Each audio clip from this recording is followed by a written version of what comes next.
+2 കഴിഞ്ഞിട്ട് ഒരു short term course, അത് അക്കൗണ്ടിങ് ആണെങ്കിലും എന്തെല്ലാം നമ്മളിപ്പോൾ കാണുന്നതാണ്, അക്കൗണ്ടിങ്, ലോജിസ്റ്റിക്സ്, അങ്ങനെയുള്ള ഫീൽഡുകളിലേക്ക് +2 കഴിഞ്ഞിട്ട് കുട്ടികൾ പഠിക്കാൻ പോകുന്നത്. അതിന് ഇഷ്യൂ ഉണ്ടോ എന്നൊരു ഡൗട്ട് ഞാൻ കേട്ടിരുന്നു. കാരണം ഡിഗ്രി കമ്പൽസറി ആണോ? ഡിഗ്രി ശരിക്കും ഉള്ളത് നല്ലതാണ്. ഇപ്പോൾ +2 കഴിഞ്ഞ് നിങ്ങൾ പഠിക്കാൻ പോയി എന്ന് കരുതി പ്രശ്നമോ കാര്യങ്ങളോ ഇല്ല. പക്ഷേ നിങ്ങൾ ജോലിക്ക് കയറി കഴിയുമ്പോഴത്തേക്കും നാളെ ഒരിക്കലും നിങ്ങൾക്ക് പ്രൊമോഷൻ കാര്യങ്ങൾ വരുമ്പോൾ നിങ്ങളുടെ ക്വാളിഫിക്കേഷൻ ഒരു ഇഷ്യൂ ആയിട്ട് വരും. അപ്പോൾ അതുകൊണ്ട് +2 കഴിഞ്ഞ് നിങ്ങൾ പോയിക്കോ, പഠിച്ചോ, നോ വറീസ്, നോ ഇഷ്യൂസ്.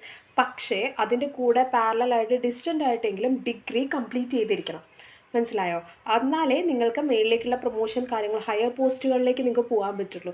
അതല്ലാതെ അക്കൗണ്ടിങ് പ്ലേസ്മെൻറ്റ്സ് കൊടുക്കുന്ന ഈ അക്കാഡമീസ് കാര്യങ്ങളെല്ലാം ഉണ്ട് +2 കഴിഞ്ഞവർക്ക്. പക്ഷേ എപ്പോഴും ഒരു കമ്പനിയിൽ ഹയറിങ് കാര്യങ്ങളൊക്കെ നടക്കുമ്പം അക്കൗണ്ടിങ് ഫീൽഡിൽ ഏറ്റവും കൂടുതൽ പ്രിഫർ ചെയ്യുന്നത് BCom കഴിഞ്ഞ സ്റ്റുഡൻസിനാണ്. അപ്പോൾ BCom കഴിഞ്ഞിട്ട് നിങ്ങളൊരു അപ്സ്കില്ലിങ് ചെയ്ത്, അപ്സ്കില്ലിങ്ങിൻ്റെ ഏതെങ്കിലും ഒരു പ്രോഗ്രാം ചെയ്ത് അക്കൗണ്ടിങ് റിലേറ്റഡ് ആയിട്ടുള്ള ചെയ്തിട്ട് ഒരു ഫിനാൻഷ്യൽ അനലിസ്റ്റ് ആയിട്ടോ അങ്ങനെയൊക്കെ നിങ്ങൾ ജോലിക്ക് കയറുമ്പം ചിലപ്പം അക്കാഡമീസ് തന്നെ പ്ലേസ്മെൻറ്റ് തരാം.